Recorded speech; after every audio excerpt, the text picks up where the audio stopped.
There are certain trips in life that you know you're going to remember forever. Some because of where you went, and others because of who you shared them with. This trip was both.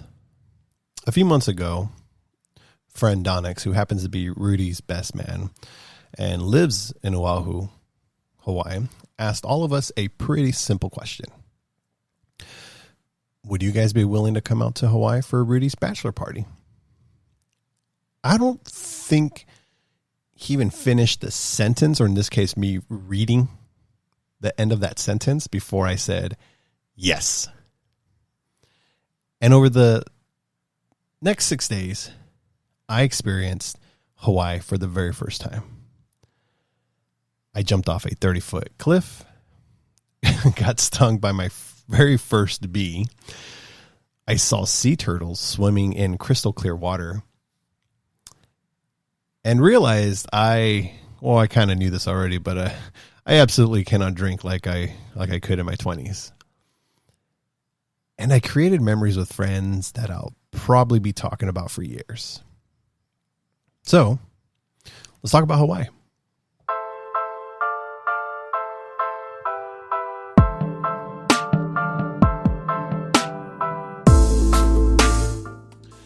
Welcome, everyone, to another episode of Sigma Duocast. I'm your host, Rick, and I'm doing a little solo episode before I do another recap of this with the co-host and man of the hour, Rudy.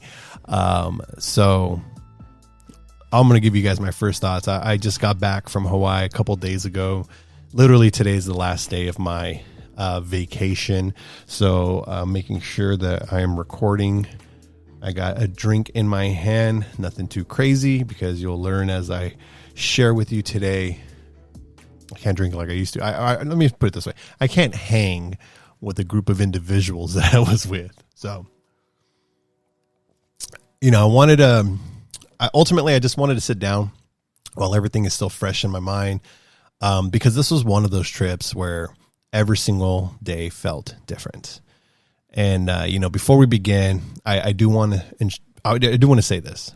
The reason this trip happened wasn't because I randomly decided to vacation in Hawaii, because as much as I'd want to, it would have been probably years from now for it to happening.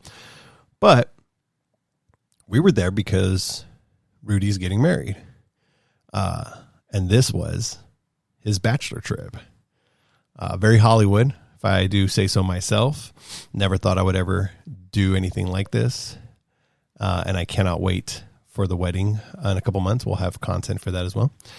But ultimately, honestly, I couldn't think of a better place, a group of friends to get together before one of the biggest moments in his life. So again, for those listening, I'm raising my glass. Congratulations again, Rudy. Cheers. It was an honor being a part of it.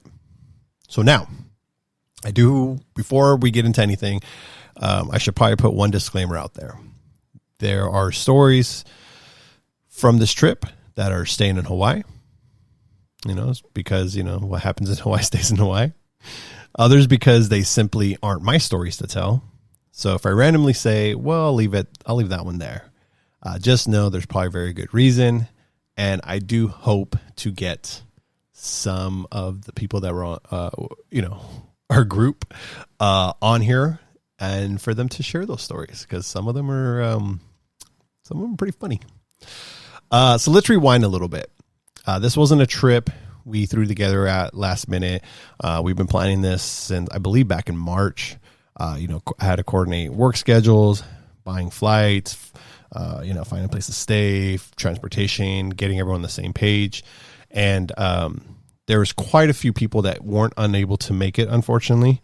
So next time, hopefully, but not next time, because another marriage for Rudy, even though this is 2.0. Anyways, just, next time go out on a trip with a group of friends type of thing.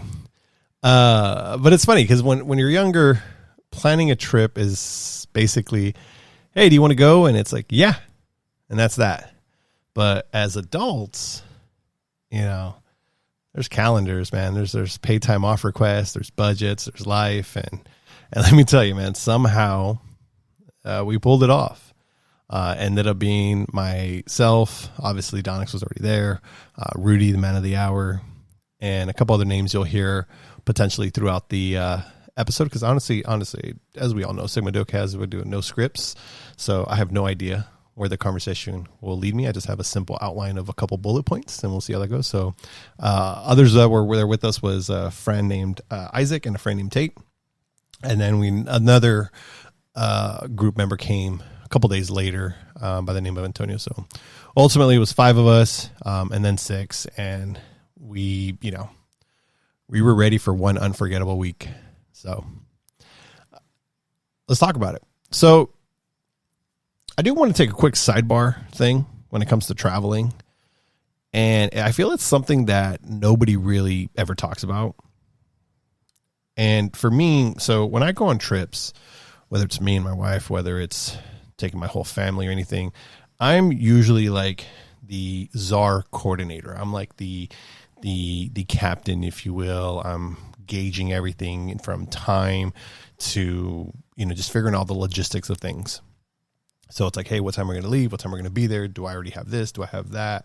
Now, sometimes my wife will do some of the hotel like booking, but for the most part, I generally take over that because sometimes she finds better deals than I could find. So that's how that works. But once I know the location from there, but when we talk about logistics and you think about flying logistics, I find it very interesting. And again, I think it's one of the most stressful things out there. We could always talk about the destination, but nobody talks about, hey, what time do I leave the house? How early should I get there? Will TSA take forever? Should I check my bag? Can my carry-on fit? Traveling itself almost becomes its own event. And that's kind of how it was for this one. I was going to the Oakland airport. It was the first time flying out of Oakland. And, I had to figure out what time to leave. And let me tell you, God, I was up like at 3:30 in the morning for a flight that was supposed to depart at like 7:50. So travel time, navigating the airport, getting on the plane, because even though your departure time is like 7:50, actual like boarding was like 7:20, 7:10. We actually left 10 minutes early, so thank God. So anyways, it was just a little thing I wanted to throw out there. I don't know if anyone else goes through those same, I don't know if it's stress or anxiety or whatever about it, but it's like just navigates it. I feel pretty good about it. But if you are, however you're listening to this or whatever, comment, let me know, shoot me on the socials. I'm very curious to see what everyone goes through. So my flight was left Oakland Airport. It was the first time flying out of there. And what was cool about that was it reminded me, because I'm over here in Central California. So Bay, North California is kind of like my area. And I usually fly out of Sacramento. And what was cool about the Oakland airport is that it reminded me of like the old school Sacramento airport, where it's just smaller, easy to navigate. You're not overwhelmed. You just get in there, boom, boom, you're in and out. And that was cool. I really enjoyed that. Because the new Sacramento, they did renovations and they have like a whole thing now. So that was just a little side thing. If you've never flown out of Oakland, but you have out of Sacramento, especially old school Sacramento airport, it reminded me of that. It was pretty cool. Yeah, my flight to Hawaii was pretty straightforward, pretty awesome. I did have a layover, but it was in one of the islands of Hawaii. It was Lihoi. I think that's how you pronounce it. And that was about a 5-hour flight. And it was pretty cool because initially it was a 3-row. I flied Hawaiian. There's 3 rows or 3 seats in the row that I was in. And it was me. And then there was a young female sitting next to me. And I happened to be on my backpack. I had my BTS badge that I got from the VIP when I went to go see BTS in concert. And so she instantly saw that and was like, "Oh, you're Army?" And I was like, "Yeah." And so that was kind of cool. We kind of kicked it off that way. And then the seat next to her was, the window seat, and that was empty. And we were just waiting for whoever's going to sit there. And next thing you know, nobody comes. We're already taking off. So it was pretty cool. She moved over a seat, and we pretty much used the center seat and like the center table as like our little communal like thing. We would put whatever we had. Like she had like her Nintendo Switch. She had been like, she was young. She had been like a teenager, flying solo, by the way, which was interesting. But I think her parents might have lived in Hawaii. I don't know. I don't know the whole story. I didn't spend any time like chit-chatting it up. I just kind of minded my own business. We only had as far as conversation about BTS for a brief moment, and then Nintendo Switch, The Legend of Zelda, Tears of the Kingdom. That was about as much conversation as I had, outside of there was moments where I had her record some of the scenery outside the window. I handed her my phone, whatever. But it was cool. I mean, overall, 5 hours there. I just chilled. I watched Oppenheimer for the first time. And started watching F1. It went by really quick. The hour change did throw me off because flying to Hawaii, it's a 3 hour difference, but my watch and my phone like did not update as we were flying over the Pacific. So I was like, oh, we're supposed to be there like, I don't know, 12:30 or something. And I'm like looking at my phone. It's like, no, it's already like 2:00 or some nonsense. And I'm like, wait a minute, this ain't right. And so I had to like check my world clock. So that's every now and then that threw me off, because I'm like, how long have we been here? But overall it's pretty smooth flight. Once we arrived to Lihoi, I had like maybe 30-minute layover. That airport was so small, and immediately it was like the humidity hit me. It was crazy. But then we got on that plane. That plane was a lot smaller. Not like a little tiny thing, you know, not like a small plane. It was still like an airline. It's just smaller than what we were just in. And then we fly to Honolulu. So yeah, the flight, everything, all that was fantastic. Grade A. I mean, I know Rudy got to experience first class on his way there, United. So good on him. But yeah, I would say I had a very pleasant flight on the way up there. So my first impression, you know, what's funny is like pictures do not prepare you. Like you can see all the pictures and everything any live long day, but when you're really there, you know, when you walk outside and immediately it just feels different. Like for one, yeah, it's got humidity, the tropical humidity, it's there, but the air is so much cleaner. It's just so, I don't know, like as soon as I got back here, I was like, man, the air sucks. And that's such a weird thing to like think that like how different air can be in different areas that you go in anywhere in the world. I mean, I haven't traveled the world like crazy, but I could imagine the air is different pretty much anywhere you go. But then seeing the mountains, seeing like the palm tree and just the green, there's so much green. It was so beautiful. That was fantastic. And you know, even the smells, like it just smells better. Like, it's hard to explain. I really don't know. Like Hawaii, there's a smell and it smells great. You have all this tropical feeling. And that's the thing too. Like the weather was insane. Like you would be like, oh my God, it's nice and sunny. And then all of a sudden a cloud will come over you and then it'll be pouring rain. I was like, what the hell? And then it only lasts for like a minute, sometimes 5 minutes. And then it's back to sunny. So I don't know. It's very different. It's if you've been there, you know what I'm saying. If you've never been there, I tell you right now, it's an experience. It's something that, you know, you just got to experience for yourself. So, yeah. So one thing I noticed about the trip is that Hawaii isn't just beautiful. It just feels slower, and not in a bad way. Like people aren't sprinting everywhere. Everyone seems calmer. People are a little more patient, but at the same time, some people were rude, mainly tourists, and possibly some of the locals that don't like tourists. Thankfully, we didn't spend too much time in the touristy area, as I'll talk about in a little bit. But people were much more present that are, again, non-tourists. And that's why maybe a lot of people fall in love with Hawaii. It's like you just take your time. You just chill. So essentially when we got there, Donix was there. He helped us out. He picked up we all pitched in to rent a vehicle, which I highly recommend if you ever plan to go to Hawaii. Rent a car because, again, he's local. He knows everything there. As we were kind of driving, he would kind of give us little tidbits, facts of like certain neighborhoods and certain things, like just an info czar, if you will, of just what's going on. It was very amazing.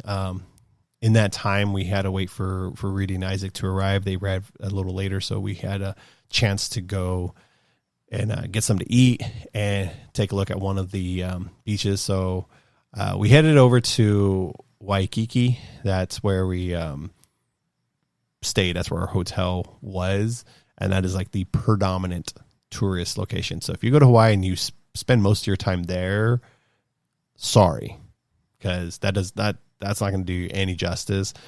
It is heavily tourist, heavily bougie, heavily nightlife. Everything you essentially need is there, and if that's what you're looking for in a trip, great. But you want to explore the island. And but anyways, while we were there, we kind of walked up to Kāneʻohe Beach and got to see a little bit of the water. Water's so beautiful. I wanted to jump in there so bad.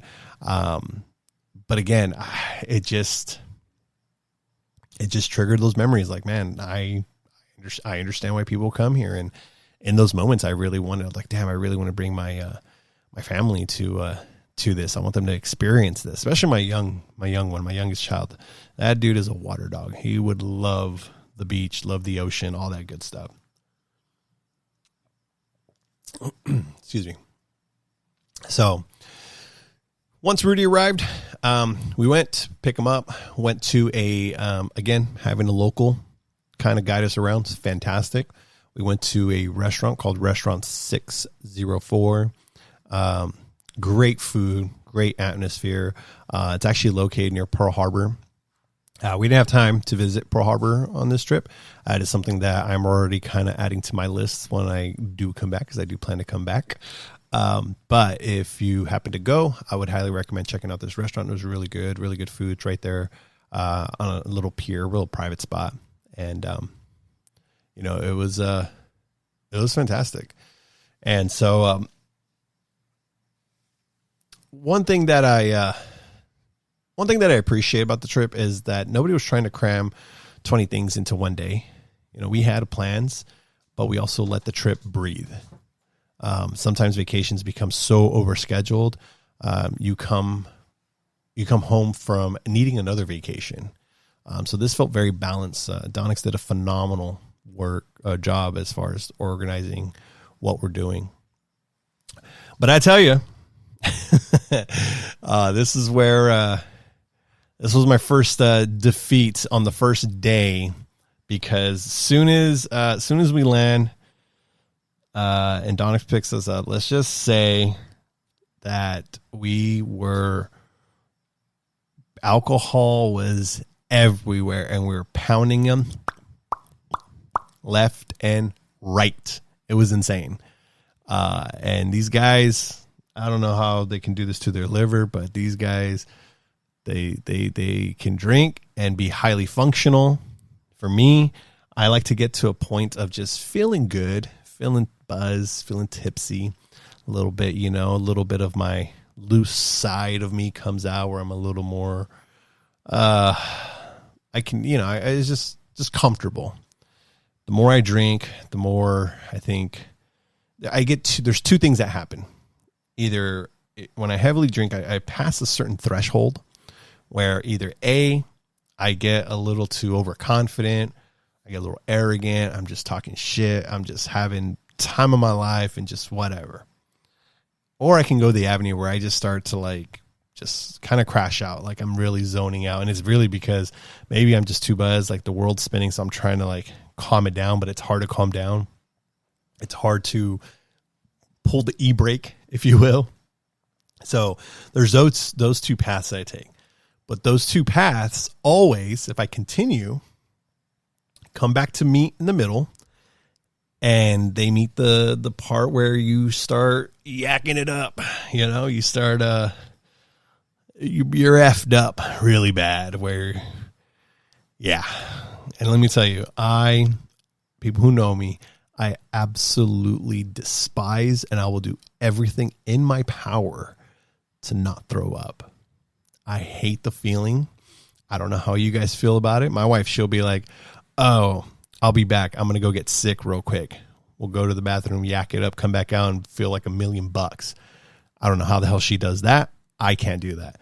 I will fight it. And people always tell me, oh, just throw up. You'll feel better after. Yeah, that might be true. I just don't like the feeling. I genuinely hate the feeling of, I'm not even going to describe it. But if you relate, you relate. So again, during dinner, throughout the whole time since I got there, dude, I've only been there for a minute. Already everyone's just put them away. And as I'm sitting there, I'm just going, damn, I know what's going on. It's kicking me. And then you factor in, the time difference. You factor in the travel. You factor in that the night before I worked, I closed. So I didn't go to bed till like, I think 11:30, maybe close to 12 p.m. I woke up at 3:30 in the morning. So I'm running off like 3-4 hours of sleep. I've already got Red Bulls in me. I'm starting to get a pounding headache. Everything is catching up to me, man.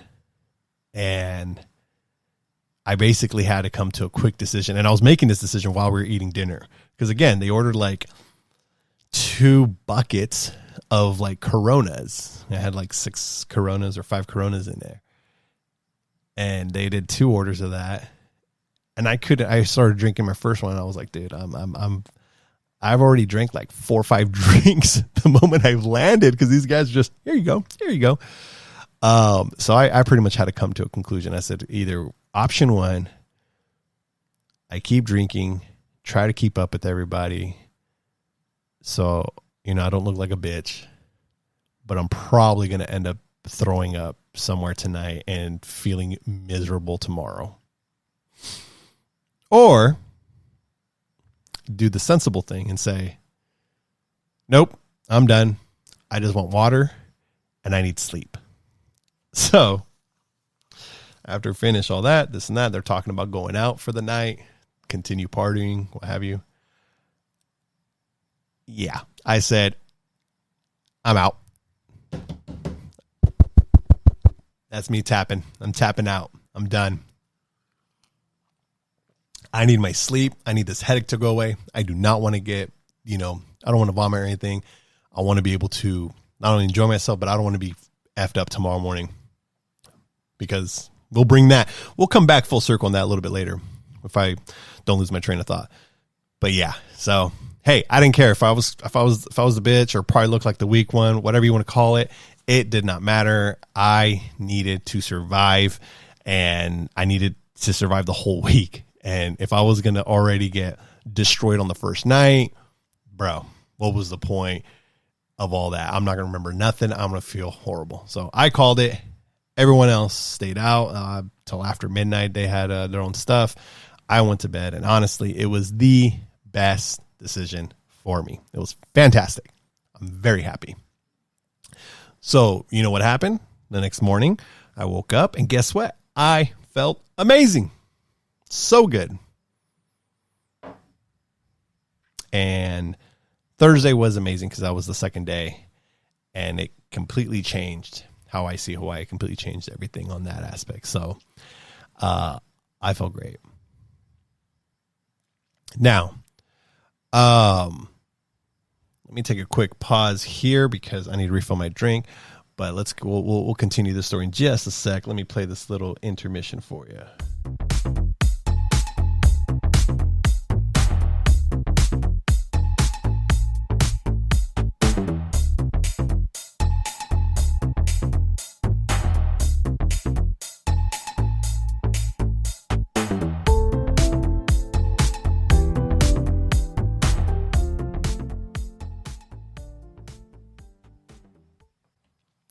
Okay. Pardon that minor break there. So this next like sequence of things is what really made this trip and experience with everyone phenomenal. Again, when with Donix, I know Donix not too much. I've obviously he's more Rudy's friend than anything, and I spoke to him throughout. He does a lot of video stuff. Check him out on Instagram, Don Clicks. He actually was a guest on one of our episodes, so go check that out. The other thing is obviously Rudy. I've known him for 15 plus years. Tate's first time meeting him. That's one of Rudy's longtime friends. And then Isaac, I know Isaac. He worked at GameStop with Rudy and with my wife. I don't know him too well. Is more of my wife's friend than my friend, so to speak. But I know who he is. So again, this was one of those things too, where you're building relationships with the people that you're with. So the next day, Thursday, our first full day there, this is the day that Oʻahu won me over. When I woke up Thursday morning, like I said, I felt refreshed because I made the right call. Everyone else stayed out, and they had their stories. They said it wasn't as exciting or what have you, but some of them wish they kind of chilled out too. But hey, I remember thinking, you know what, maybe tapping out early wasn't such a bad idea after all, because again, I wanted to be rejuvenated and fully in the moment with everyone. Here's where the local advantage comes into play. So before I get into where we went, again, I have to give Donix a lot of credit because having someone who actually lives in Oʻahu completely changed this trip. We weren't just typing in the top 10 things to do in Hawaii into Google or ChatGPT or anything like that. We weren't wandering around trying to find cool places. We weren't trying to go through books on what's we had somebody showing us his island. And I don't mean that in an ownership sense. I mean that in a sense that he knew the roads, the shortcuts, the views, the restaurants, the places tourists usually drive past. And honestly, I think that's one of the reasons this trip felt so special. So I'll give you this. If you're planning a trip to Oʻahu, here's probably my biggest recommendation. I said a little while ago, rent a car. Seriously. I know Waikīkī is beautiful. I know you can spend an entire vacation there. But if you never leave that area, I honestly think you're only seeing about 10% of what the island has to offer. Once you start driving, that's when Hawaii really opens up. So with that being said, our first stop was breakfast in Kailua.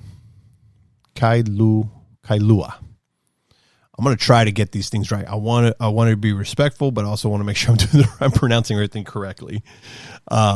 This is on the east side of the island. We ate at a restaurant called Cinnamon's. First of all, outstanding. I don't think we had one bad meal this entire trip. Every restaurant we went to, every breakfast, lunch, dinner, it just kept getting better.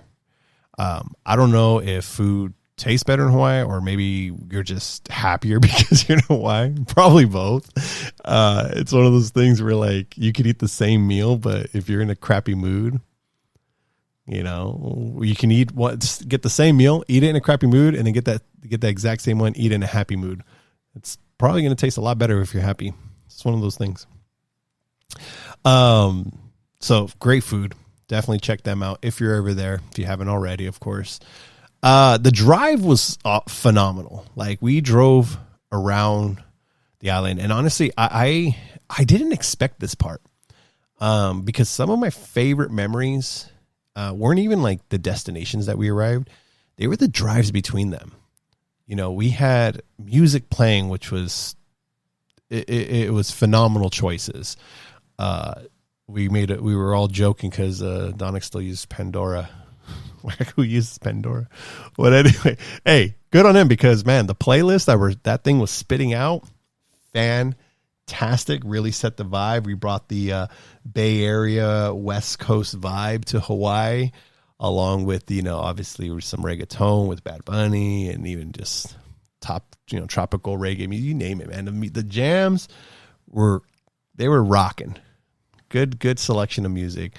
We had the windows down. You know, there was so much conversation going on, whether it was intellectual conversation, whether it was just dumbass conversation. It was just, there was the bonding was phenomenal. Looking out of the windows, you know, you're looking out to the mountains, the ridge lines, the ocean, the coastlines, you know, even like the small towns. Like I was fascinated, just like some of the homes, the design, the craft, the greenery, again, it sounds simple, but I gotta tell you, man, it's those are the moments I remember the most. It's the journey really is just as good as the destination. And so, you know, if there's anything I can give you as far as an advice, whether it's here now, it's like really embrace the journey. Your commute, whatever it is, like, you know, there's times me and my wife drive to down south. And I'll tell you right now, if you're familiar with California and where we live and you're driving down south, I like to go I-5 because I just don't like going interstate. I don't like to go in 99. It's just, I don't like going through the cities. I'd prefer I-5. It is boring, but sometimes we have some good conversation. Sometimes you just have that really moment of clarity thought. Like if my wife just like falls asleep or something and you're driving, you just can really zone out, obviously paying attention to traffic, but I don't know, just let your mind go. But I tell you that the cruising aspect of Oahu was phenomenal. I truly, truly enjoyed that. Eventually we got to, again, I hope I pronounce this right, Kāneʻohe Bay, and Kualoa Regional Park. And now I've watched, if you've ever watched Jurassic Park, Jurassic World, Lost, Kong Skull Island, Jumanji, you've probably seen these mountains before. They are absolutely iconic. And I'll tell you, pictures don't do them justice. They're enormous. They're green. They're dramatic. They almost don't look real. But we went to this bay, got to the water, and next to us was, like next door to us was the Kualoa Ranch.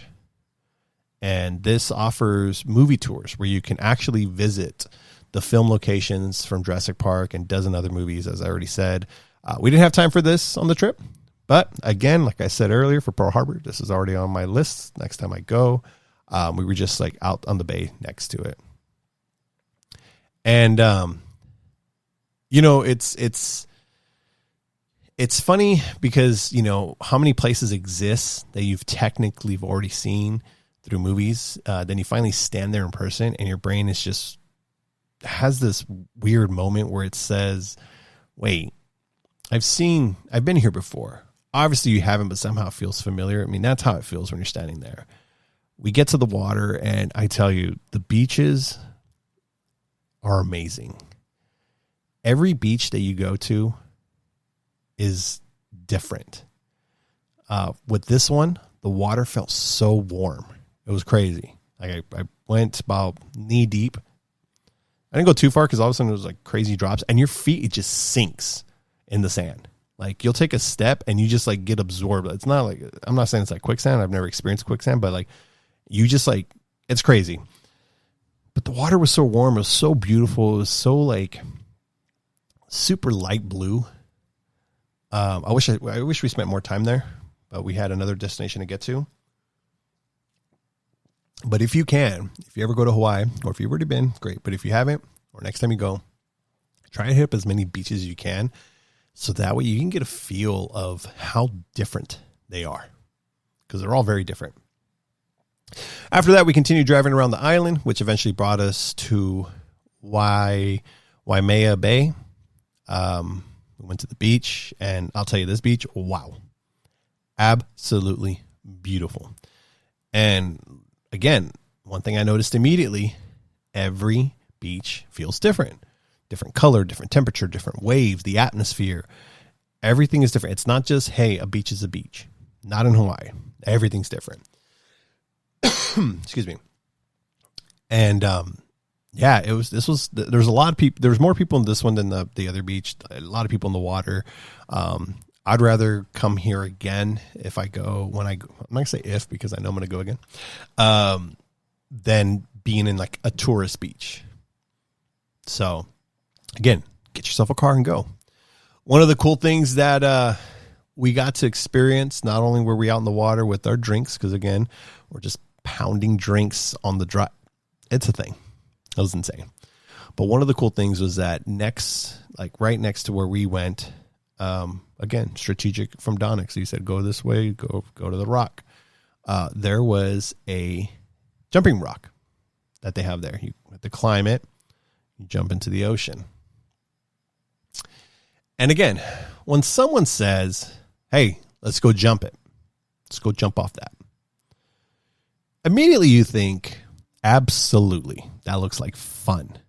It's going to be amazing. Great. But then you start climbing.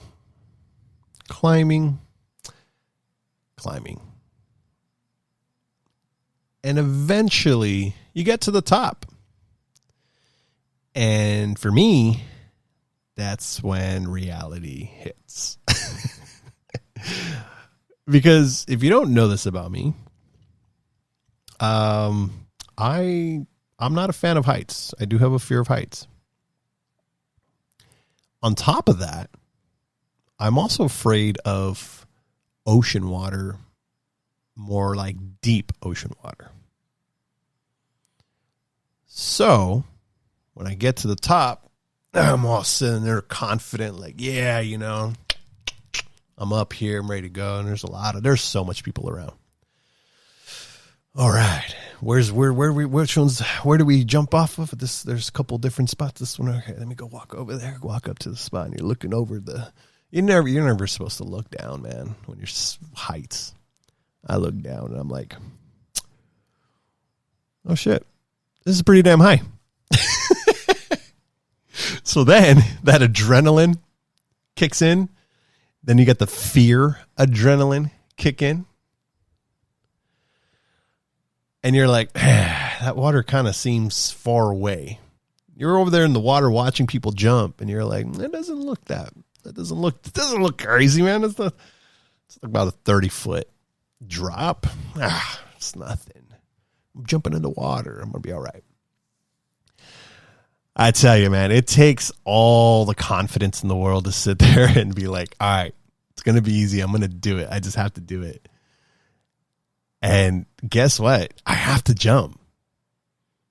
Nobody says mandatory. Like nobody was making me, right?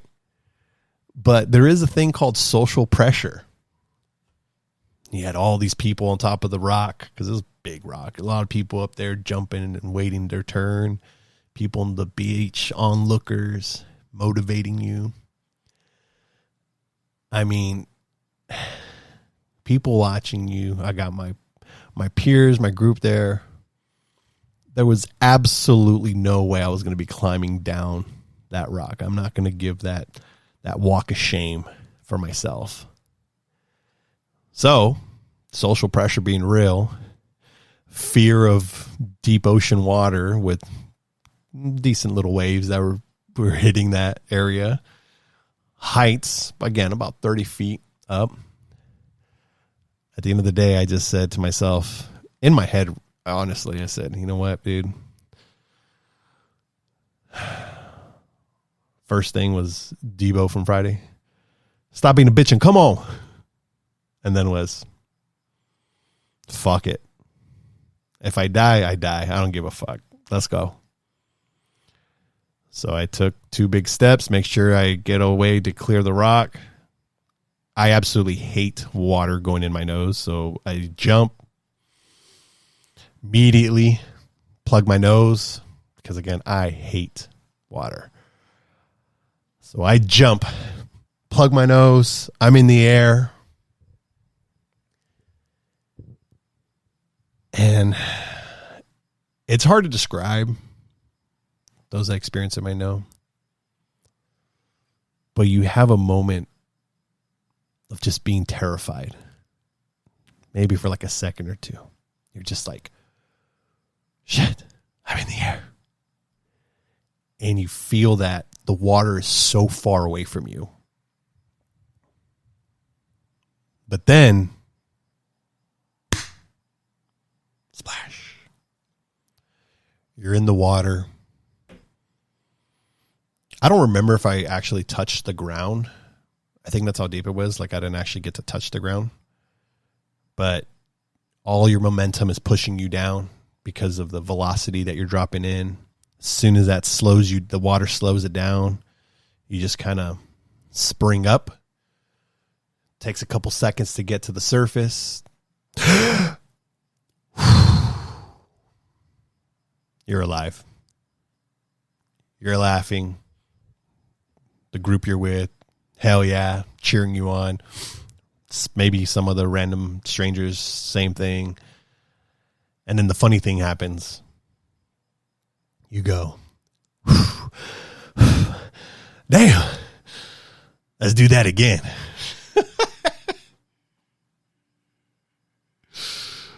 Oh, man. I think that's one of the funniest things is that sometimes the thing you were so afraid of ends up becoming one of your favorite memories. And, you know, you almost didn't jump. The fear almost won. And if it did, you would have missed one of the highlights of the trip for yourself. So as soon as I came back out, I was like, everyone went. I said, let's go again. You guys want to go again? Let's go. So we made our way back up there. You know, that's one thing that this trip kept teaching me is say yes. You know, jump into the water from a 30-foot rock cliff. Try new food. Explore the island. Take the drive. Because all those little decisions usually become the stories you tell later, as I'm sharing with you now. Just take chances and enjoy yourself. After spending a few hours there, we eventually headed back. And honestly, I didn't even mind the drive. Everybody was tired. Windows were down. The sun was starting to come down. Music was playing. Again, conversations were happening. Nobody was in a hurry. It was just one of those moments where nobody really needed to say anything. We're just enjoying our being together, enjoying everything, looking back. And again, I will say it over and over. Those drives, I cherish them the most. Is just hanging out with good people, good drinks, good vibes, good music. It was great. That night, we went to dinner.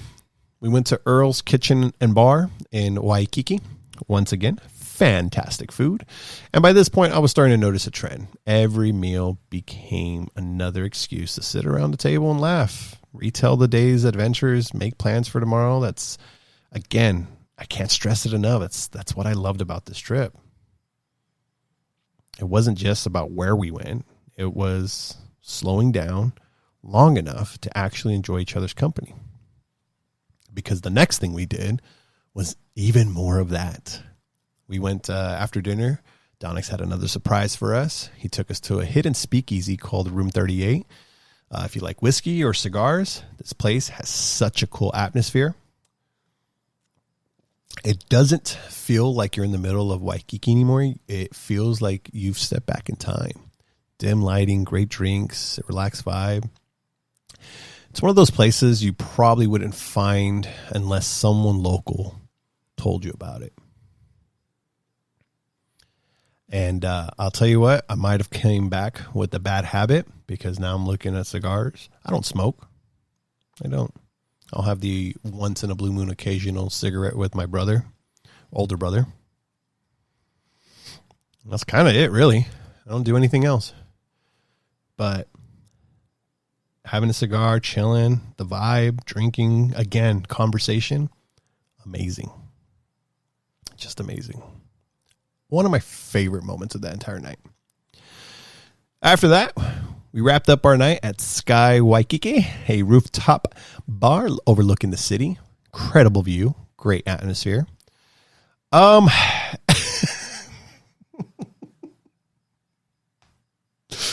let's just say one member of our group created a story that is absolutely hilarious. And again, that one's going to be staying in Hawaii or his to share. I want to get him on the. I want to get everyone back on the cast to kind of properly recap, because I'm not going to call out anyone, but there was some interesting interactions that night at that place, and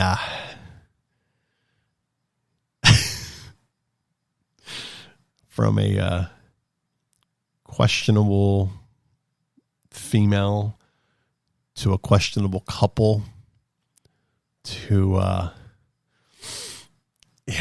you know what? You're just gonna have to use your imagination on that one. Sorry. All right. Day 3 came to an end. I was like, man, how can tomorrow top that day? It was great. So the next day, God, what is this? Friday. Let's talk about Friday. So Thursday was incredible. Honestly, I remember laying in bed thinking, there's no way tomorrow tops today. We had already seen some of the most beautiful scenery I've ever experienced. I jumped off a cliff. We explored half the island. We found hidden bars. I figured, okay, maybe Friday will be a little slower day. But no, I was completely wrong, because there was one main thing happening that day that I was genuinely curious and excited about. But before we get to that, Friday was actually a day that everything had been building towards. Friday was what I feel the true bachelor party day. We had reservations to head out into Kāneʻohe Bay to visit one of Oahu's most unique experiences, and that is the famous sandbar. I'd seen pictures, but I still didn't really understand what a sandbar was. I just assumed, cool, we'll probably stop somewhere shallow. I had no idea what was coming. But before we do that, our morning started a little, we had something planned. It didn't pan out, which is fine. We had, a breakfast or brunch or whatever the hell it was. That's up here. I forgot the name of this one. I've been trying to name everywhere, so you guys can check them out. I'll have to recap it. Really good food there. And then we're like, all right, we need to go to the store to get some provisions, so that way we can be out there for the day. So again, drinks, snacks, ice, the usual.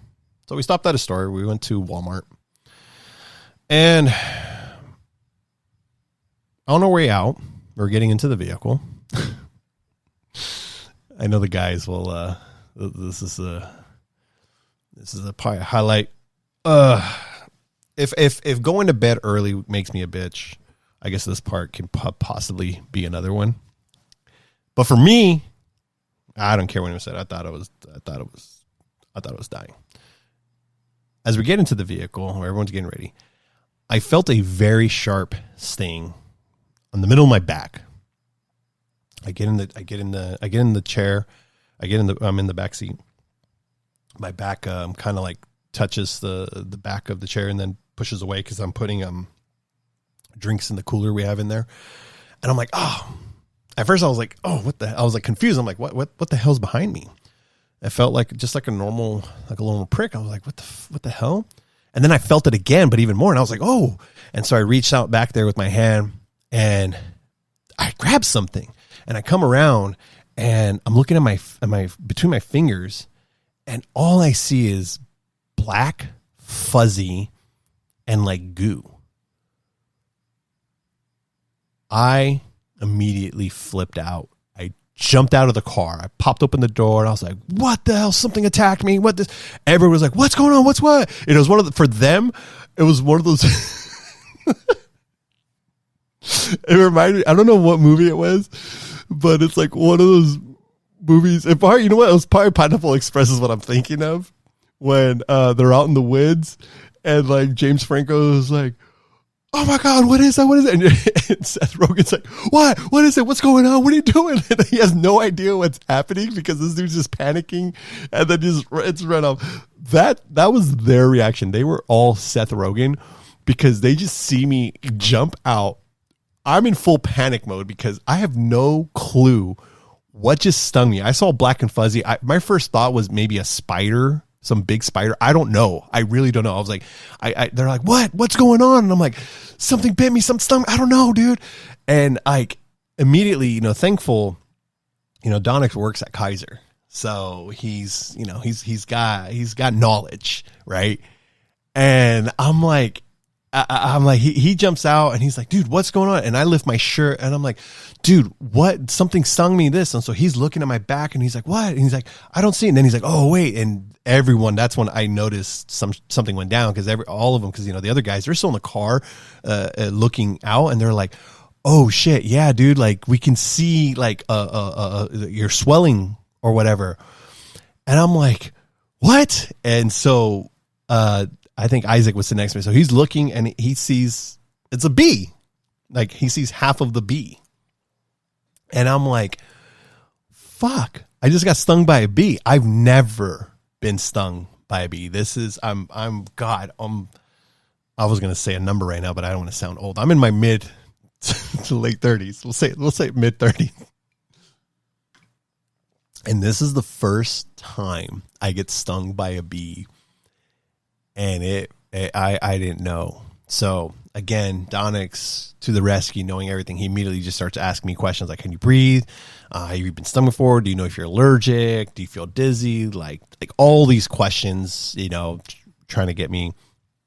And I'm just like, I don't know, dude. I don't know. And so I'm panicking because I've seen people get stung by a bee and they get messed up. Like, again, this is my first time. I don't know if I'm going to have what kind of reaction I'm going to have to it. So we waited for about 5 minutes or so. Nothing was happening because I guess if you are allergic or something, like you'll instantly start experiencing some stuff. Nothing was happening. So I'm like, all right, cool. I'm good. They just say, hey, you got to put ice on it or cold compress type of thing. So I grabbed one of the water bottles from the cooler and I just put it on my back and I kind of like lean on it in the chair. And then, yeah. And then we just kind of go from there. They just kind of kept up with me like, hey, are you good? Are you feeling dizzy? Anything? I'm like, no, everything's fine. And, it was interesting. So again, after a few minutes, I realized I wasn't having any allergic reaction. Donix realized that. The guys realized that. And if you've been stung by a bee or haven't or don't know, apparently you should, if you're like allergic to it, you experience difficulty in breathing, swelling in your face, your throat, you feel faint afterward. And those are the things you don't wait for. You don't wait it out. You don't just let it do its course. You have to seek medical help immediately. And again, thankfully for me, I don't even think it was a normal sting. I think it was just one of those things. The bee was like maybe on my back, on my shirt. And then when I sat down and put pressure, it went to like panic mode and it just kind of like stung me. Or maybe I just squished it to the point where like the stinger kind of just was forced out of the bee. Because it wasn't, I don't know if it was a proper, I don't know. Like, I really don't know. I just know that I sat down and I squished it with my back, I guess. And I got stung. But, yeah, it was one of those moments where I was just like, holy crap, dude, is this it? Am I done for? Am I going to be, I mean, it wouldn't be a bachelor party story if like someone wasn't hospitalized, right? I just didn't want to be the one. Thankfully I wasn't. So yeah. Anyways, after that little, temporarily crisis that we averted, we, finally make our way to, I want to try to see if I can pronounce this correctly. It's like a short word, but I always make sure that's Hawai'i Kia.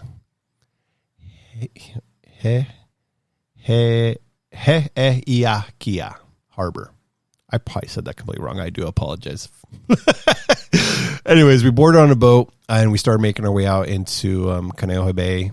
Man, this was already beautiful. I mean, just being out in the water, looking back towards the mountains, feeling the breeze. You look into the water, it's like dark blue. It's deep. It's just like, oh my God.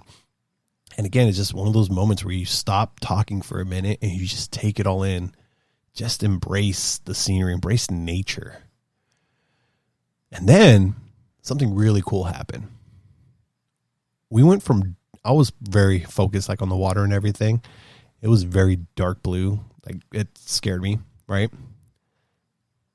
And as we're going, I start seeing the water was changing colors. It started to become turquoise. Then it became almost like a glowing light blue. And then we're slowing down. You know, the captain says we're here. And I look around and I'm thinking, what? This isn't an island. It's not a beach. You know, it's nothing here. We're out in the middle of the ocean in this bay. And I can see the ground. And we're at the sandbar. So we slowly coast in, you know, into the sandbar a little deeper into the area to get away from the, you know, the deep water. Drop anchor, and I jump in. And as soon as I jump in, I touch the ground. The water's just like right there to my waist. And then I realize I'm standing in the middle of the ocean and the water is only about 3 feet. It did not feel real. There's no pictures, no video that can explain this place, explain the feeling. Like you genuinely have to experience this for yourself, you know, because your brain's telling you you're in the middle of the ocean, dude, but you're touching the sand. And it's just one of the strangest, coolest feelings I've ever experienced. And on top of that, not too far from you, there's sea turtles. They're just chilling. Like they're notorious to be in this area. You know, they'll swim either past you. They stay away from you. And, you know, I got as close as I can. That's appropriate. You have to be at least 10 feet away. You don't want to mess around with wildlife or anything. You want to leave them alone, leave them in peace. It's actually illegal to interact with them, as far as I know, with the sea turtles in Hawaii and stuff like that, or in general. But dude, like, it is just, this is not a zoo. You're not behind a glass. You're not in an aquarium or something. It's like, this is just nature in the wild. So little fun fact about sea turtles. Hawaiians call green sea turtles honu, and they're considered symbols of good luck, wisdom, and long life in Hawaiian culture. They're also protected by the state and federal law. So again, you could admire them, but you absolutely do not touch them or try to chase them or anything. So again, I ensured I gave them plenty of space. I just enjoyed watching them. And honestly, this was like probably the peak of this entire trip was the experience of the sandbar. It was seeing the sea turtles swimming by. I mean, I did get as close as like 3 feet to one of them because I was kind of like moving my way, but then I just stop and then they kind of move close to me, and it was cool. Every now and then you see their head pop out and whatnot. It was really awesome. They got close to me, and then once they realized that I was like a person standing there, like just standing still, it like zipped out of there. But it was amazing. It was just one of those things. And while that was happening, oh God, we had music playing, people were laughing, there was drinks, swimming, we're taking photos, just making. It was a thing. On top of that, we were all getting toasted, burnt. I tell you, you got to put like layers upon layers of sunscreen if you're not already tanned out. Even if you are tanned out, you still might need it because that sun beats the hell out of you, especially with the reflection of the water. And it was something else. So this was a very fun moment. We got plastered. I didn't. I played it safe. I was the only one that threw Red Bulls and water into the cooler. Everything else in that cooler was just straight up alcohol. And let me tell you, the party that we were with, my group and a couple other individuals that joined us, they were crazy. I'll say this, as adults, we don't get many opportunities like this anymore. Everyone has jobs, families, responsibilities, different schedules. But getting everyone together in one place, especially somewhere like Hawaii, is rare. And that made me really appreciate the day even more. This is why I like throwing like get-togethers, like Super Bowl parties and 4th of July. Like anytime I can host a party or something, I love to do it, man. I love people coming together. I just had a 4th of July party, and I had family come through, friends, and it was very memorable, very, very memorable. But anyways, yeah, make sure you have a lot of sunscreen because people got cooked. I'll tell you that right now, pretty bad. After everyone cleaned up, we got back, we cleaned up. Excuse me. We had dinner. Celebration continued. And this is one of the parts where this is Rudy's. So this is one of the stories that I wasn't going to share. I was going to let Rudy share. But you know what? Rudy's my co-host. So I can share this story. Remember how in the beginning of this episode, if you've gotten this far, thank you, I said I called it a day early because I felt like I was going to vomit. I felt like I was really going to, if I continued, I was going to get jacked up. So I didn't want to be the one that yaks at this trip. I didn't want to get that shit plastered face, whatever you want to call it. I didn't want to get jacked up. Thankfully, I wasn't the one. Let me set this up.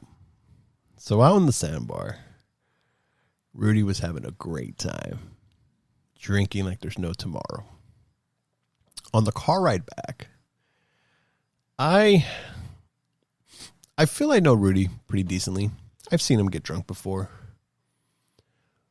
And for the most part, Rudy's highly functional when he drinks. But there are cues that I observed that I know someone is passing a threshold on being jacked up. That they're entering a threshold of like, you're like at the verge of pass out drunk, so to speak.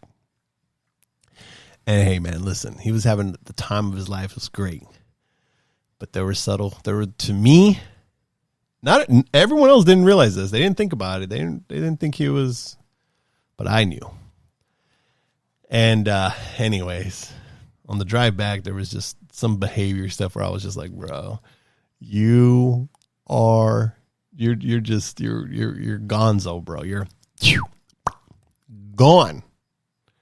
You're on the freaking moon, dude. But it was funny. It was great. This dude was having the time and saying some outlandish shit. It was phenomenal. I loved it. But then we were getting back to the place because we were going to get back to get ready to go to dinner. And as we're pulling in, all of a sudden, we're getting ready to turn into the parking garage. This dude hops out. Immediately, just boom, snipes the ground with his yak. This dude projectile vomits. And he does it so casual that after he does it, he like gains composure, walks about another 10 feet or so, all nonchalant. Boom! Does it again. Because there's like still some people in the area.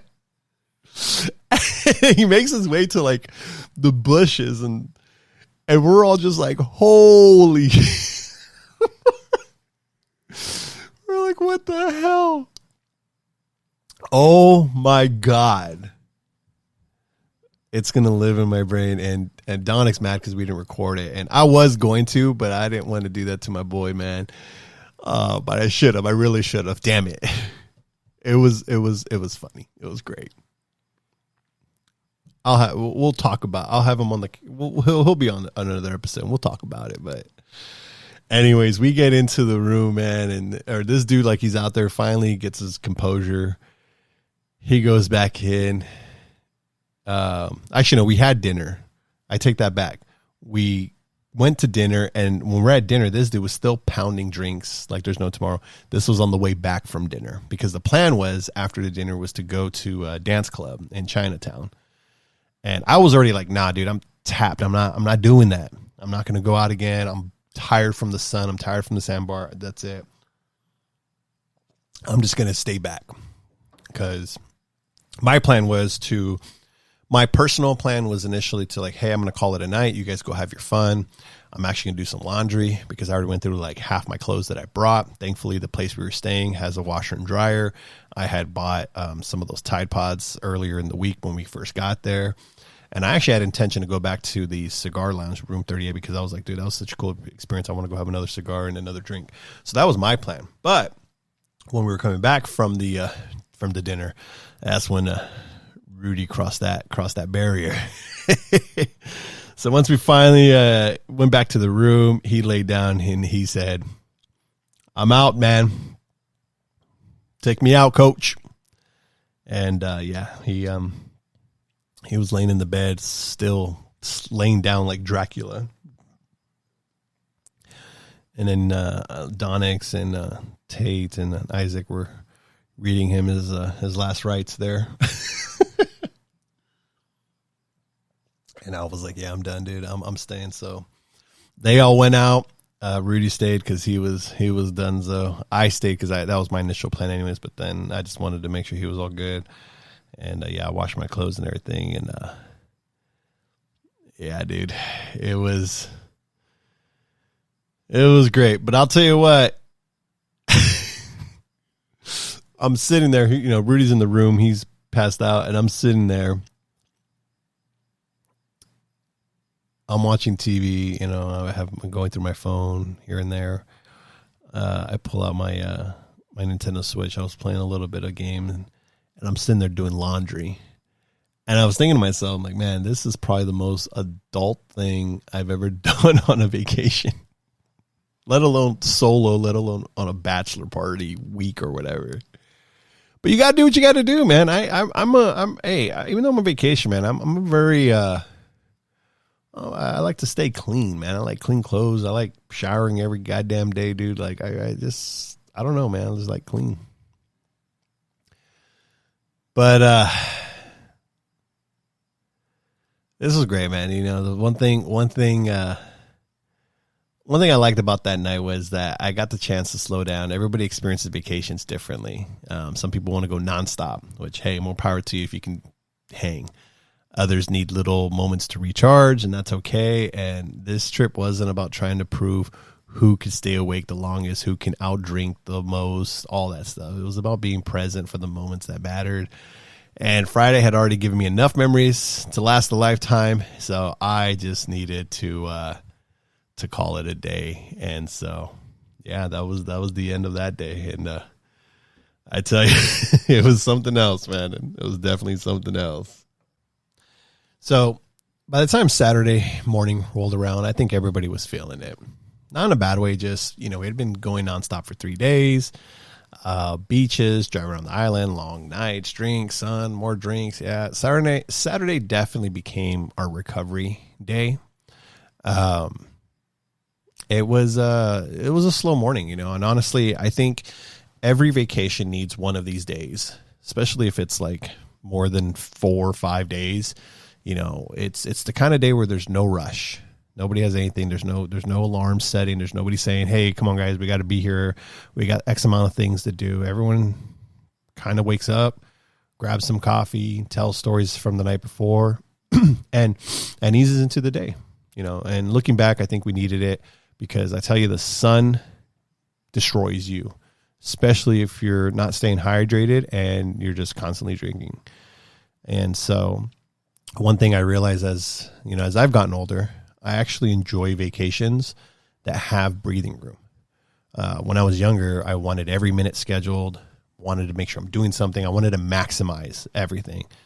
Now, sometimes my favorite vacation memory is just sitting around with friends, laughing over breakfast. Funny, it's interesting how your priorities change. And I do that with my wife. I mean, when we go out on our stuff, we'll have the agenda to do X, Y, Z. We'll do it. And then after that, we'll just kind of hang out. And there's moments where it's like, we'll go back to the hotel room and just kind of chill for an hour. It's amazing. So Saturday morning, basically, me and Rudy, because the others went out the night before, they had a very eventful evening dancing in Chinatown. Again, Rudy was recovering. And at this point, Rudy was kind of like, you know what? I'm going to start putting a little bit on the brake, easing up on the gas to relax a bit. That way it just doesn't become a blur. I was already there. I was already feeling great, everything, because I've been pacing myself. I wasn't, drink to feel good, and then that's it. I wouldn't drink to get really effed up. So at this point, me and Rudy decided to kind of walk around shops. He had a shop he wanted to go to. He wanted to go to Lids to get a hat. And just kind of see what's around. I mean, I'll tell you right now, Waikīkī is a place that has money. I'm talking Louis Vuitton, Chanel, Gucci, Fendi, Rolex, everywhere, just these bougie stores. I mean, every storefront looked like it belonged on Rodeo Drive. So it's super, super bougie on that aspect. And, I own a couple nice things. I'm not pretending I don't. I do have a Louis Vuitton, I have a couple Louis Vuitton items and some Fendi items. So, walking in the stores, I don't feel like, like I'm at a museum and security's watching me. Like, hey, don't worry, man. I can afford it. Don't worry about me. So, but no, we checked out some of the stores there and some of the others and just kind of getting a feel of the area. One thing I really liked about Waikīkī is how it blends everything together. One block, it's luxurious shopping. Next is local restaurants, street performers, then the beach, and everything works well. It feels alive. So, the big plan we had for Saturday, because we kind of just did a rest day. We initially wanted to, this is the one thing I am disappointed on the trip is Donix did have a hike planned, and I really, really wanted to do a hike in Hawaii. Like, that, I was genuinely looking forward to it. The problem is with everyone going out the night before, dancing, Rudy recovering, nobody really wanted to do a hike besides myself and Donix. So we didn't do it. So that was a bummer. That was the only thing that I thought kind of sucked. Because Donix has done so many hikes in Hawaii. I've seen a lot of his videos on his Instagram that I got really pumped to experience at least one of those. So next time I go, hopefully I can meet up with Donix and we can go on that hike with, most likely if I go to Hawaii again, it'll be with my wife, and then we can go with him and his significant other. So that would be, or other friends. It would be great. I don't know. But we did have one thing planned that day. Well, we had a couple things planned, but the first thing we had planned was there was a big UFC fight going on. It was huge. It was the first fight that Conor McGregor was going to do and all this. And then he was part 2 versus Max Holloway, who is native to Hawaii. It's his hometown, where he comes from and all that. I don't watch UFC. I don't know really anything about it. I'm not an MMA fan, but this was the main event, McGregor versus Holloway. If you watch the fights, you'll know where I get to. If you haven't, well, you're gonna hear what happened. But we went to a place, Secret Spot Honolulu, really nice place. They had a really big screen, had everything going. We had reservations. Again, Max Holloway is from Hawaii. He's one of the biggest sports heroes the island had produced. He was actually there like about a week ago. We talked to one of the guys at Lids that he was there, giving away things, signing stuff, like just being, he's from there. He's surrounded by locals. He does everything. So when we were there, it was cool because, I'm watching a fight and I'm drinking. We're feeling good. And I'm surrounded by fans. And if you've ever, any sporting event, whether it's like football, baseball, if you're surrounded by fans of the same thing that you're a fan of, whether it's the team or what have you, it is such a great experience. Absolutely love it. If you experience it, you know what I'm talking about. If you haven't, you have to experience that in your life. Become a fan of something if you're not already, whether it's baseball, basketball, football, UFC fights, F1, you name it. And when you're around that community, that atmosphere, even concerts, like it's just such a great feeling, man. But mainly with competitive sports, it's different than like a concert. But everyone was excited. This place was great. And then the fight started. So we watched the first couple fights. They were really engaging, really awesome. Lasted a good while. That's a key. Then we saw the second to last main event fight. That was pretty cool. I was entertaining this dude. I don't remember his name, but man, this Irish guy, he was freaking amazing. It was hilarious after his post conference interview, whatever, or post fight interview. But that dude was great. But then we got to the main event, what everybody was waiting for. McGregor versus Holloway. The fight starts.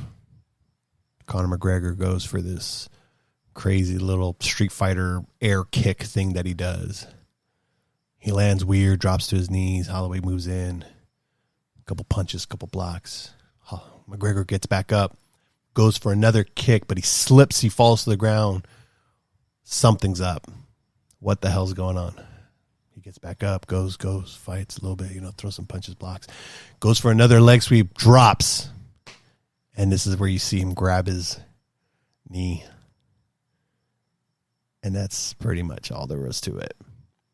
Holloway was going to go in for a fight. Looks at the ref. He's like, this dude can't fight. Ref immediately calls it. Fight's over. I think it was like a minute and 16 seconds, if not less than that. This big event, this big old thing they were doing. Because McGregor's like first fight since his previous injury. The most underwhelming thing I've ever seen in my life. I know for a fact nobody expected that ending. We all sat there like, what the hell? That's it. Like, I don't know. But that's sports, man. Sometimes you witness history and sometimes you witness the quickest ending imaginable. Either way, we were all having fun experiencing it, but it was terrible. So, yeah, that kind of sucked. It was funny, though. That night, we had planned to go to the club. Donix had planned to get us. We have a VIP reserved. Before that, we wanted to do a little pregame. And we went to... So, Donix, girl Mappy, has a friend, I believe. She had an apartment. And one of those, like, luxurious apartments, we'll call high rise. And so we were going to meet up there because she was not like 2 blocks away from the club. And I tell you, man, I mean, we went in there. It was great. They made a great drink and everything. But again, everywhere we went, my entire trip in Hawaii, it was just, my eyes were wide open and I was just taking everything in, whether it was scenery of the beautiful islands, the mountains, the ocean, the greenery, anything. I was taking it in, the city lights, all that stuff. And even when we went to this apartment, I mean, I've never been to like a luxurious high-rise apartment building. I've always seen them in movies and stuff. So it was interesting to see it. For one, just seeing an apartment, what it looks like. But then the view, there's 2 balconies and we checked one balcony out. Amazing overlooking. It was nighttime, unfortunately, because during the day, one balcony overlooks beautiful city and then you can see the ocean. And then if you go to the other balcony, you can see the city and then you see the mountain ridge. So beautiful, beautiful scenery. It was nighttime for us, but it's still seeing the city lights.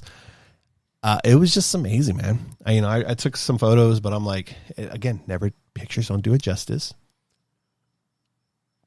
But I remember thinking, man, there are people that wake up to this every morning. Like, this is amazing. I don't know. I was fascinated by it. It might sound simplistic, but it's just one of those things that to me is amazing. We then went to the Key Club, and this was if you listen to this podcast for any amount of time, you already know I'm not a club guy. Dancing has never really been my thing. I do love music. I don't like being in crowds, so to speak. So usually you won't find me here. You won't find me at a club or anything. But here's what I discovered. Sometimes it's not about where you are. It's about who you're with. And so you put me in the club by myself. Yeah, I'm leaving in like 5, 10, 15 minutes. But you put me in the club with my girl. I'll be there for a minute because I know my girl would have a fantastic time and would keep it going. But if you put me and my girl with about 5 other friends, in this case, it was a party of like 10 people, including myself, celebrating a bachelor party. Well, then suddenly I'm having an amazing time. Was I out there showing my dance moves? No, I was doing just a traditional shaking. I don't know what the hell I was doing. I'll be honest with you. If I recorded myself, whatever the hell I was doing, because I wasn't just standing there like a statue. I was moving, I was vibing, I was doing my thing. But if I recorded and watched that back, I'd be like, this is no good, man. No good. Break the legs. Get out of here. Someone bring a pipe and smash my knees, dude, because I should not be standing. Yeah, wouldn't be good. But I tell you, man, the energy, the music, everyone's having a good time. We're celebrating. It's just fun, man. It's just completely fun. And I get it. I understand why people like going to the club and enjoying nights like that. And yeah, I had a good time. I generally would love to take my girl to a club in Hawaii. Absolutely. Where I live, no, I'd have to go somewhere probably far from here, but I don't know.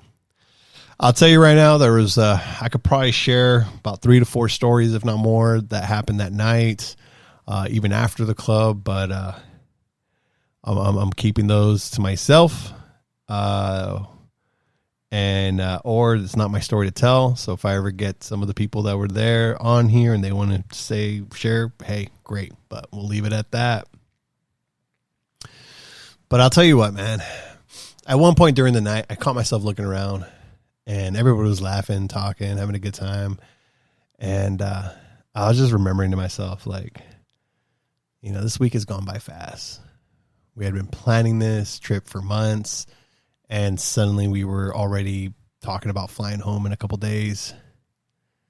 And I was just taking it in and appreciating it. That's how life works. You spend months looking forward to something. And then while you're living it, time somehow speeds up. Although it didn't feel as fast at first. But whether it's vacations, weddings, holidays, it always gets to a point where it just goes by fast than normal life generally, really. But that's because we're actually paying attention on things. So it was a great night. It was a great way to finish off the time there. And I tell you, after the club closed, we decided to go to a establishment next door. I walked in, took probably like less than 60 seconds of looking. I said, I'm done. I'm out. I'm going back to the room. And I ended up walking back to the hotel. Took a nice walk of Hawaii, about a 15-minute walk at like 2:33 in the morning. Amazing, by the way. I think Rudy was kind of tapped out too. Well, the others stayed up until, I think, 5 a.m. So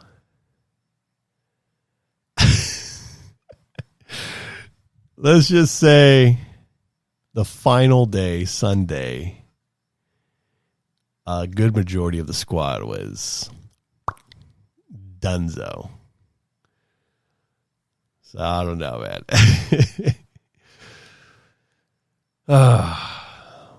Well, one thing I noticed about Sunday was that nobody really said out loud, but I think everyone knew the trip was winding down.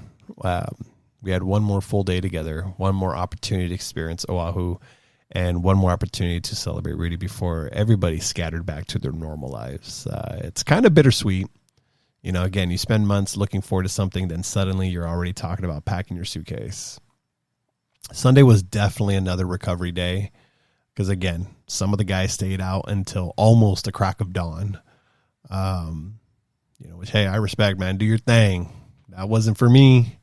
And I know it wasn't for Rudy because he was a little scarred from the night before. But I think my body would have filed a formal complaint had I stayed. So waking up Sunday, I had two personal missions, two objectives that I wanted to get or accomplish that weren't Bachelor related. They were, we'll call them Rick objectives. And the first one was when we first met up with Donix, he had this 64-ounce canteen, steel canteen water bottle thing that looked like a mini keg, like a beer keg. It freaking was awesome. I said, dude, I need that. And he's like, yeah, man, brewing company here has it. So I said, hey, before I leave on this trip, we got to stop by and I got to get me one of those. So I've never seen them before, but that was one of my first objectives. And the second one was, well, I wanted some ramen, man. I wasn't going to leave Hawaii without having at least a really good bowl of ramen. I saw a couple places, and there was one that stood out to me, and, I got to make priorities. So we started the morning by having essentially brunch, because, again, it was a slow morning for everyone to get up. And we went to Hanakoa Brewery, which is where the water bottle was at. So, and again, we went there to have food, drinks. But again, the moment I walked in there, I went straight to the merch, found what I needed, bought it, didn't care the price. Boom. Mission accomplished. Then we had breakfast. Phenomenal breakfast. Absolutely loved it. I got some French toast, scrambled eggs, and I love my French toast. So again, great food, relaxing atmosphere. Highly recommend it. If you go to Hawaii and you've never been, go check them out. That's Hanakoa Brewing Company. Really, really awesome. They had some really good brews as well. And again, I accomplished mission number 1 and got that keg canteen. And you know what's funny is that every trip has that one souvenir. It's not the expensive one and not necessarily the flashy one. It's just that one that reminds you of the experience. And so now every time I use this canteen, which I have it right here on my desk and I'm looking at it, I'm going to see if I can bring it up because I am recording as well. Boom. Those listening can't see it, but I'll share it on my socials. Still check them out. Instagram, TikTok, YouTube, all that good stuff. But every time I use this canteen now, I'm going to think about Hawaii. I'm going to think about that morning and all the stories and adventures we experienced.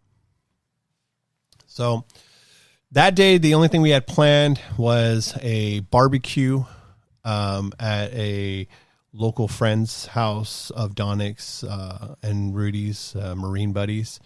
But before we head out to that barbecue, Donix had one more stop for us. And I'm really glad he did. I had no idea we were going to go there.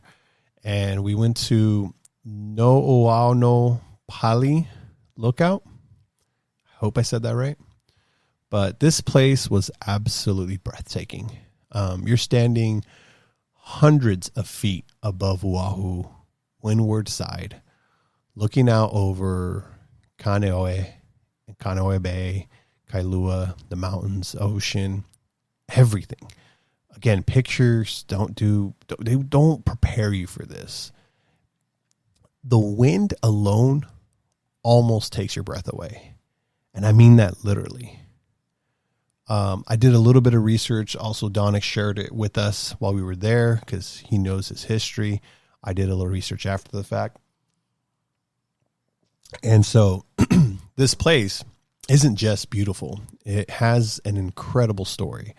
Back in 1795, it was the site of the Battle of, again, pronounce this correctly, hopefully, Oʻahu. And one of the most significant battles, it's one of the most significant battles in Hawaiian history. King Kamehameha the First defeated the forces defending Oʻahu here, a victory that helped unite the Hawaiian Islands under one ruler.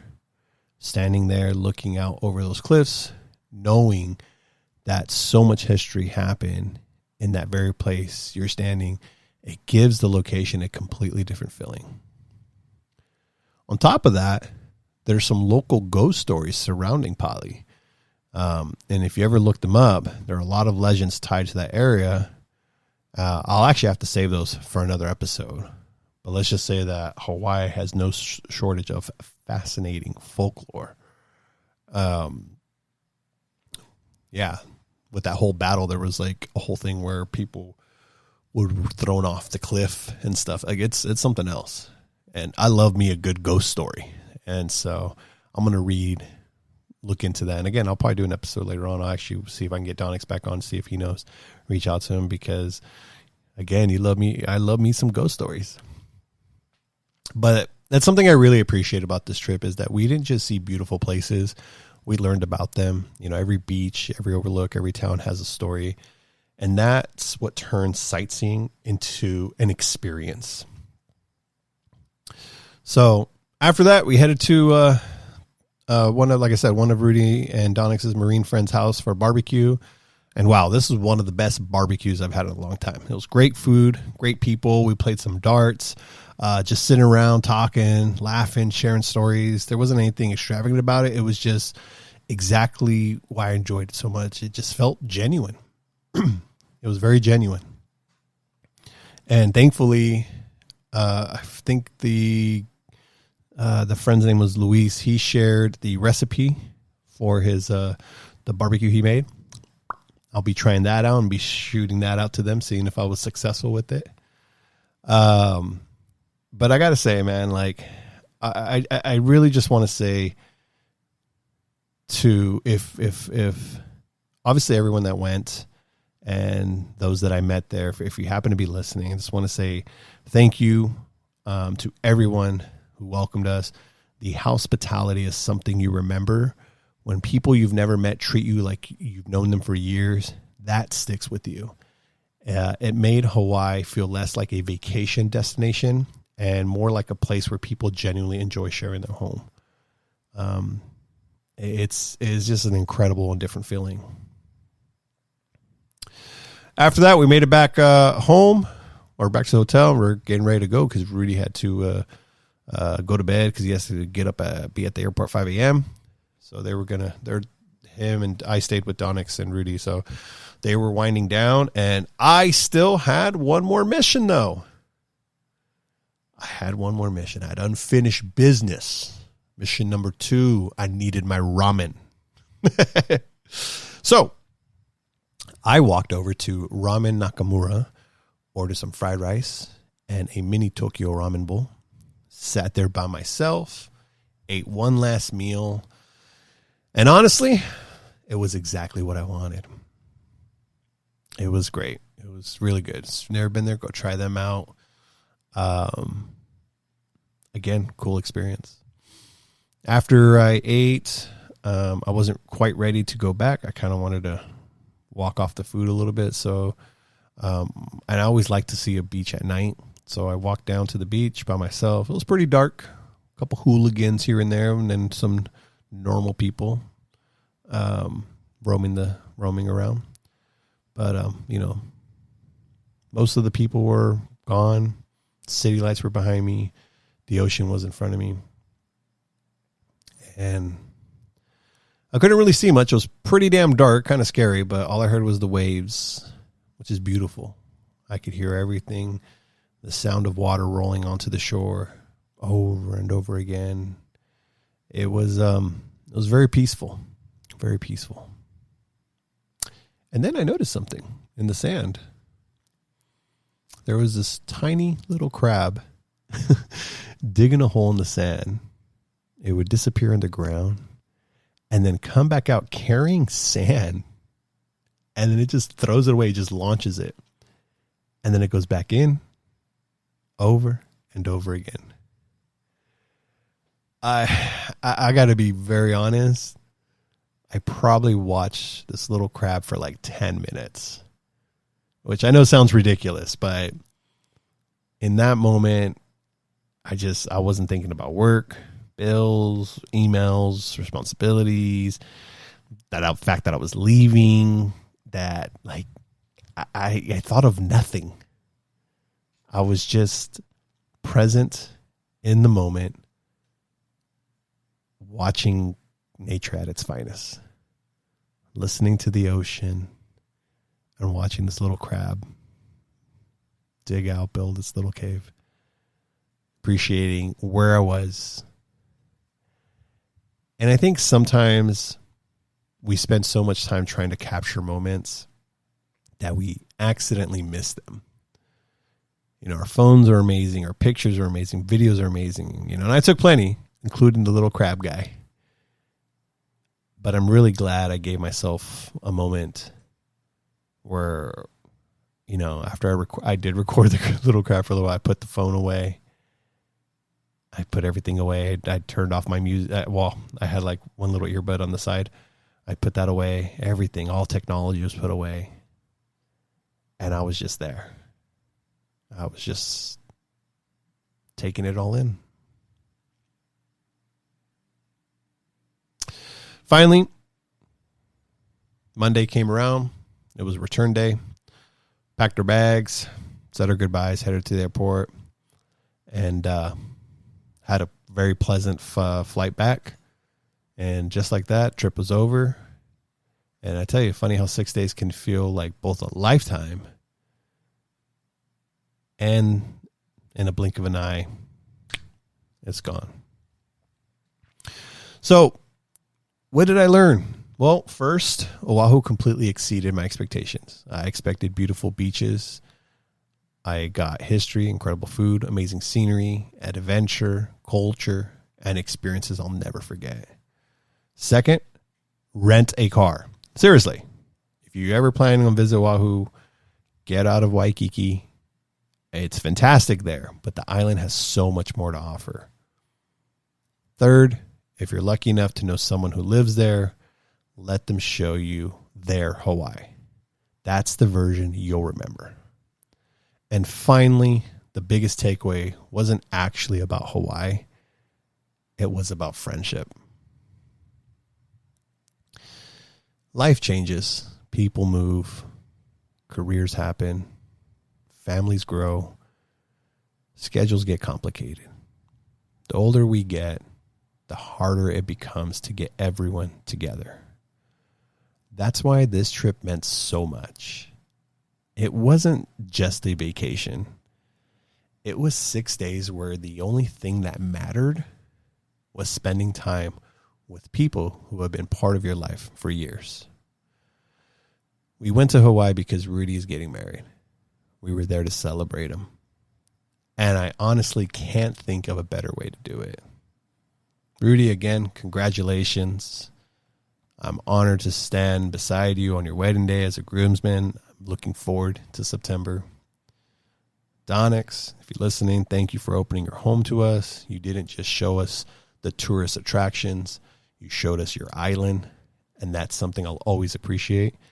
To everyone else who made the trip, thank you for the laughs, the conversations, the adventures, and the memories.